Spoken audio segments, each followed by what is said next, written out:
Bienvenidas y bienvenidos alumnas y alumnos. Soy la profesora María Concepción Díaz Santos. Es un gusto estar con ustedes para continuar con el aprendizaje esperado.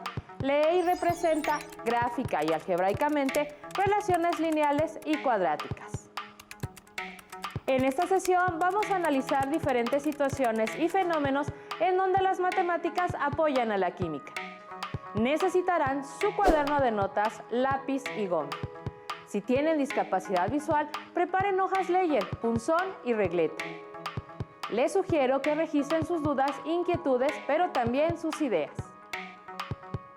Uno de los lugares donde las matemáticas apoyan a la química ya lo conocen, es la cocina. Iniciemos analizando cómo funciona la olla de presión. La olla de presión hace que aumente la velocidad de cocción, que es una reacción química. Vamos a estudiar cómo un fenómeno físico que es medible da lugar a un fenómeno químico. Una olla de presión es un recipiente cerrado herméticamente y se usa para cocer en menos tiempo los alimentos comparado con otro tipo de ollas. Al cocinar cualquier alimento debe ir acompañado de agua. Una olla convencional requiere que el agua hierva, es decir, que llegue a su punto de ebullición, convirtiendo el agua en vapor. Lo anterior sucede a 100 grados Celsius a nivel del mar y a 93 grados Celsius aproximadamente en el caso de la Ciudad de México por la diferencia de la presión atmosférica en ambos lugares. En el caso de la utilización de una olla de presión, como la olla está cerrada, el agua no llega a convertirse en vapor, ya que el vapor ocupa más espacio que el agua en estado líquido. Así, al interior de la olla, la presión aumenta y en lugar de cocer los alimentos a 100 grados, se cocerán de 120 a 130 grados Celsius aproximadamente. Mediante un sistema de válvulas se controla la presión interna de la olla cuando se llega a un límite establecido. La mayoría hemos observado este tipo de cocimiento que permite que los alimentos se cuezan en menor tiempo y conserven su sabor y propiedades nutritivas. La ley de Gay-Lussac describe lo que pasa dentro de la olla de presión. Dicha ley enuncia que la presión de un gas a volumen constante es directamente proporcional a su temperatura. Es decir, la presión es directamente proporcional a la temperatura, que se escribe P es igual a K por T, donde P es la presión, T es la temperatura y K es la constante de proporcionalidad. Ya conocen las características de las expresiones algebraicas que representan a la proporcionalidad directa. Tomando en cuenta eso, se establece que dentro de la olla de presión se mantiene un volumen de gas constante. Si la presión aumenta, la temperatura aumenta. Otra cosa que ya conocen es que la gráfica que la representa por ser una proporcionalidad directa es una línea recta. ¿Por qué aumenta la presión? Al aumentar la temperatura, las moléculas de vapor de agua se mueven cada vez más rápido y aumenta el número de choques contra la pared de la olla que incrementan la presión. Las válvulas de la olla controlan la presión de esta cuando se llega a un límite establecido, permitiendo que el vapor escape. Así se reduce la presión y por lo tanto la temperatura. Así el comportamiento de la presión, la temperatura y el volumen permiten que se pueda tener una olla de presión. Planteemos aquí un reto para ustedes. ¿Por qué en las instrucciones del uso de la olla de presión se dice que no se debe llenar completamente? Veamos otra situación. Dejemos la cocina, pero sigamos con el comportamiento de los gases, estudiando la ley de Bohr-Marriott, que establece que, a temperatura constante, la presión de un gas encerrado en un recipiente es inversamente proporcional al volumen del recipiente. Veamos el siguiente audiovisual. Fue descubierta por Robert Boyle en 1662. Ed Marriott también llegó a la misma conclusión que Boyle, pero no publicó sus trabajos hasta 1676.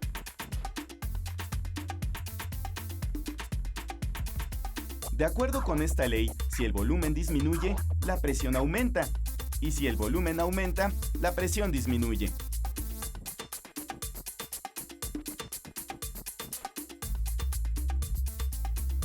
Dicho de otra manera, si la cantidad de gas y la temperatura permanecen constantes, el producto de la presión por el volumen es constante.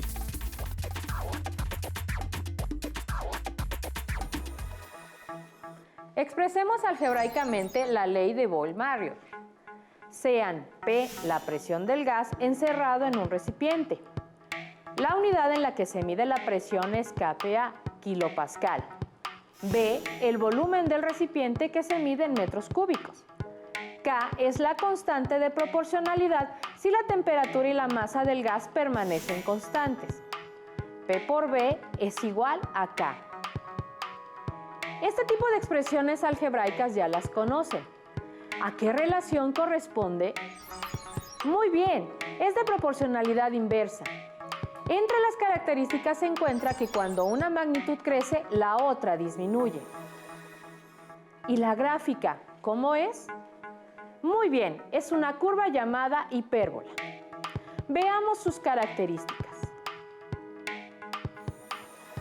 Al representar gráficamente la relación entre el volumen y la presión, se obtiene una hipérbola.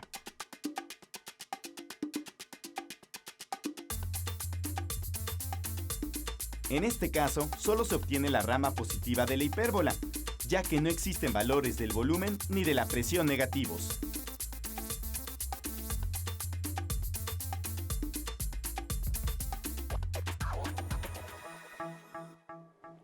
En la química se trabaja mucho con mezclas. El estudio de ellas tiene un impacto importante en la vida humana. En su caso, se han creado unidades para facilitar su manejo. Veamos un ejemplo que se utiliza para medir los contaminantes. ¿Has escuchado que una mezcla está expresada en unidades de parte por millón? Veamos el siguiente audiovisual. Tenemos una mezcla de café que para efectos de nuestro experimento llamaremos soluto.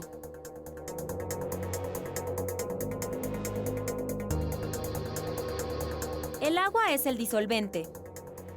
Ahora, mezclaremos el soluto y el disolvente para formar una mezcla llamada solución. En este primer vaso tenemos 10 mililitros de solución. La proporción en que se encuentra el café en la solución es 1 gramo de café en 10 de solución, es decir, 1/10 de gramo por cada mililitro.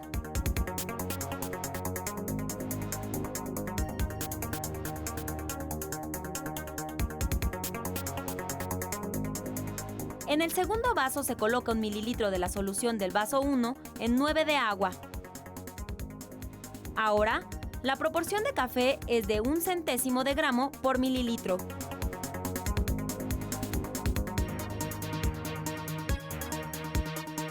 Ahora, la proporción de café es 1 en 1000 o 1 milésimo.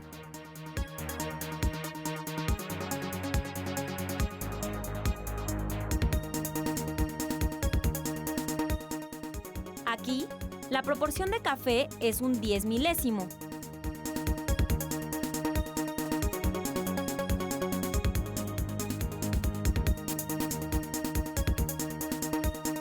La proporción de café con respecto a la mezcla original es 1 en 100.000 o un 100 milésimo.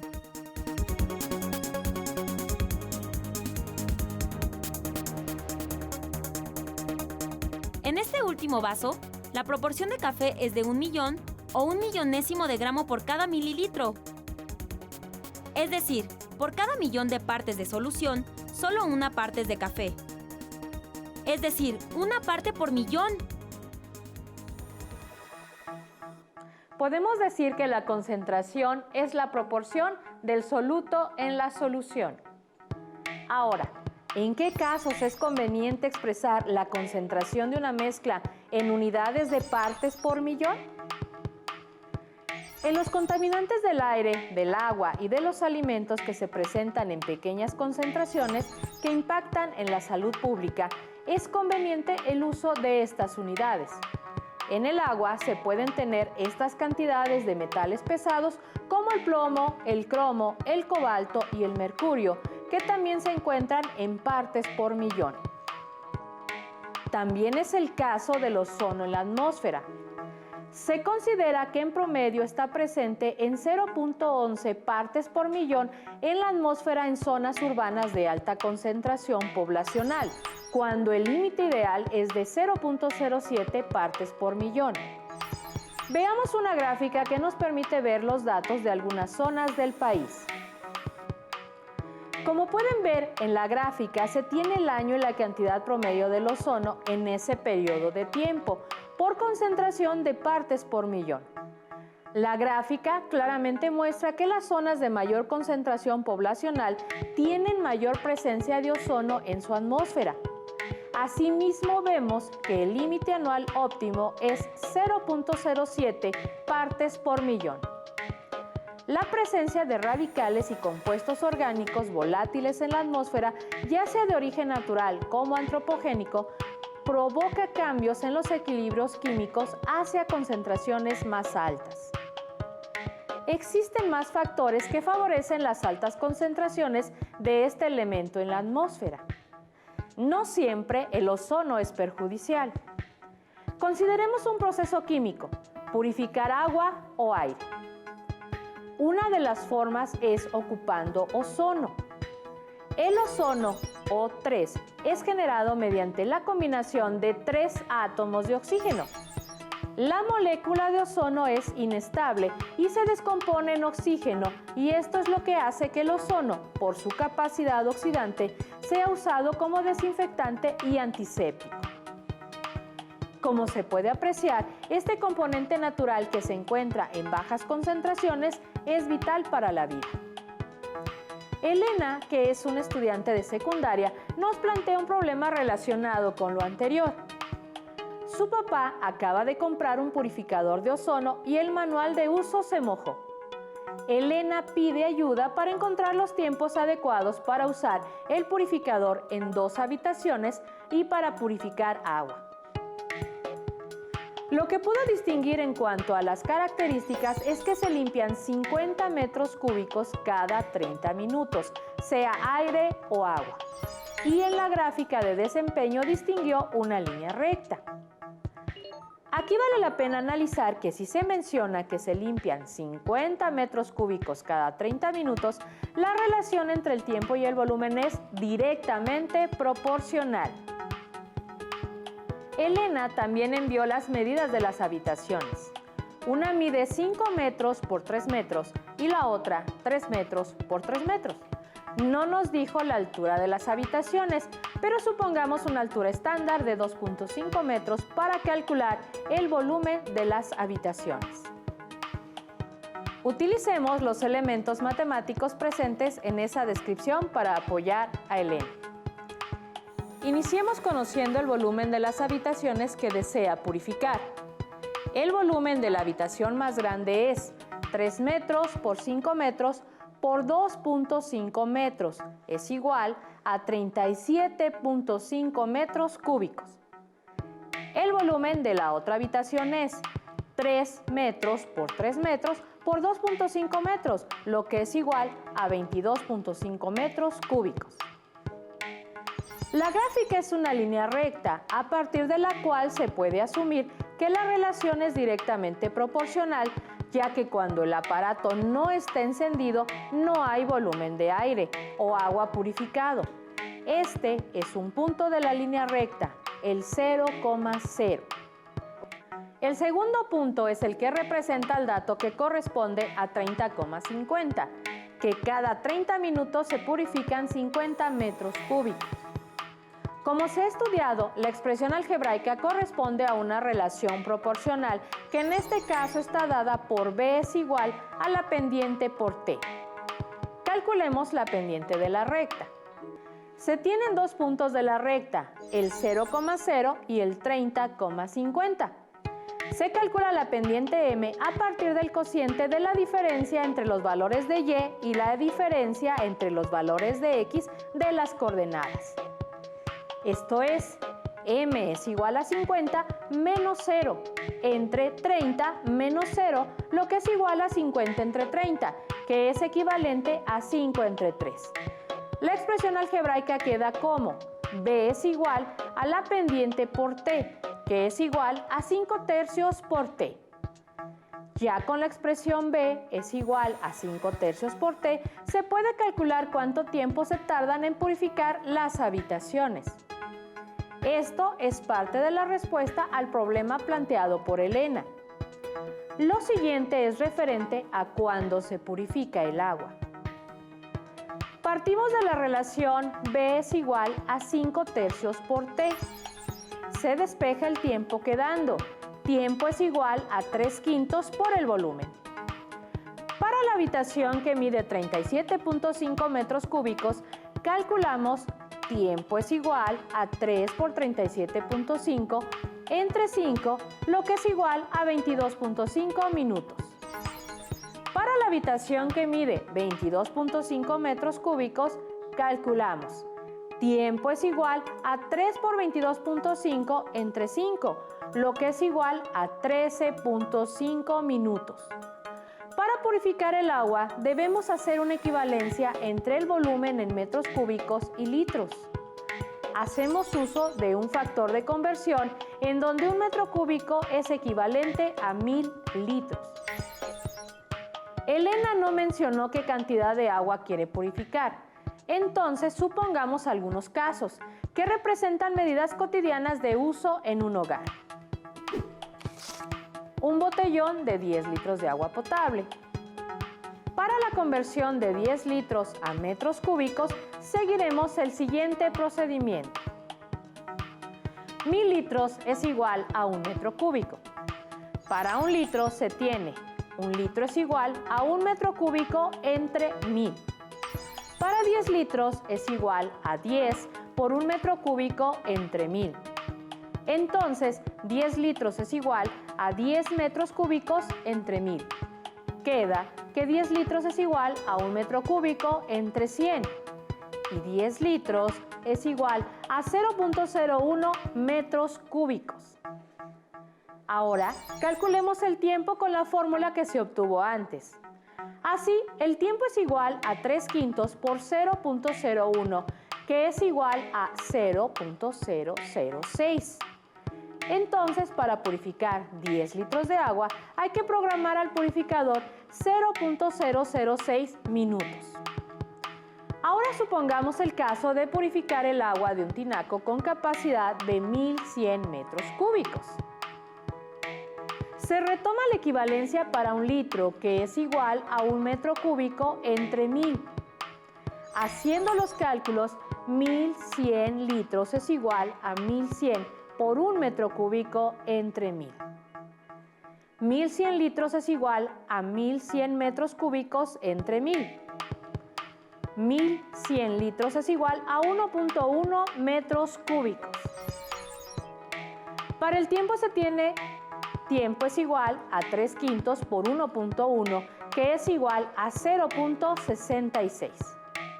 Entonces, para purificar 1100 litros de agua, hay que programar al purificador 0.66 minutos. De este modo se puede determinar el funcionamiento del purificador de aire por ozono con una relación funcional entre el tiempo y el volumen. Ahora, un nuevo reto. Veamos la siguiente fotografía. ¿Será posible saber si una solución está más concentrada solo por ver su color? Veamos si esto es posible. Tomemos en cuenta que podemos ver el color en los objetos que nos rodean debido a que estos, al recibir luz blanca, absorben parte del espectro de la luz correspondiente a algunos colores y reflejan otros, los cuales corresponden a los colores que percibimos. Sabemos que el estudio de la luz y su composición pertenece a varios campos de la ciencia. Conozcamos cómo podemos saber si el color puede determinar si una solución está más concentrada que otra.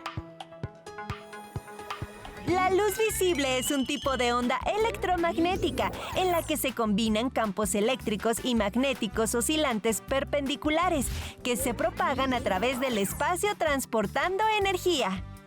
Hay muchos tipos de onda electromagnética, los cuales se diferencian por su frecuencia, es decir, en la cantidad de ondas que se genera por segundo. Las hay de alta frecuencia, pero de longitud corta, y de baja frecuencia, cuya longitud es larga. Las ondas electromagnéticas de los colores incluyen a las radiaciones electromagnéticas comprendidas entre 750 y 400 nanómetros. La luz visible puede atravesar materiales transparentes como el vidrio y el aire, o atravesar parcialmente cuerpos translúcidos, como las partes delgadas de nuestra piel y las hojas de algunas plantas. Pero no puede atravesar los materiales opacos. Hay soluciones coloridas que absorben cierta cantidad de luz. Cuando la luz recorre un camino corto dentro de una solución colorida, sale cierta cantidad de luz, pero cuando el camino recorrido es mayor, sale menos luz que en el caso anterior. En 1760, Johann Heinrich Lambert dedujo que a mayor recorrido dentro de una solución, menor es la intensidad de la luz que sale de ella. A este fenómeno se le llamó transmitancia, que es la relación entre la intensidad de la luz que entra y la intensidad de la luz que sale de ella.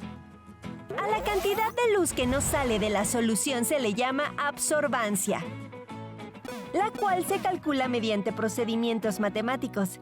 De este modo se tiene como referencia que, para determinado porcentaje de transmitancia, se tiene un valor de absorbancia.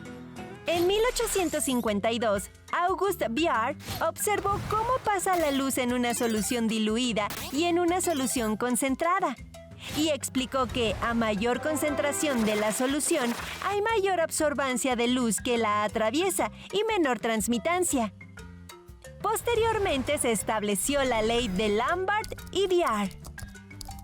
La cantidad de luz absorbida es directamente proporcional a la concentración de la sustancia y a la longitud que recorre la luz dentro de esa sustancia.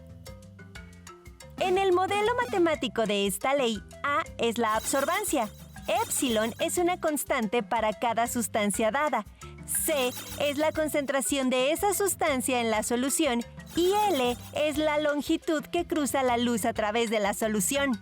En la imagen vemos cómo el valor de la absorbancia 1 permite el paso de mayor cantidad de luz y el valor más grande de la absorbancia impide en mayor medida el paso de la luz. Esto puede ser determinado con la ayuda de un espectrofotómetro, que es un aparato que calcula la concentración de las soluciones. De este modo, se puede saber la concentración que hay en las muestras de las soluciones a estudiar a partir de la diferencia entre la intensidad de la luz que incide en la solución y su relación con la intensidad de la luz que la atraviesa.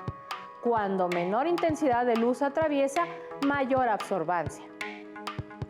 Así que en la fotografía que les mostramos, la solución más oscura está más concentrada.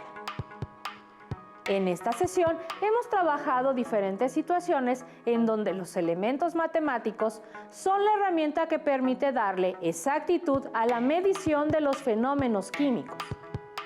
Permiten su uso de manera que las leyes de la materia se pueden expresar mediante relaciones matemáticas entre las diferentes variables que las componen. También permite que el estudio de tablas de datos y gráficas puedan dar claridad del comportamiento de los fenómenos químicos.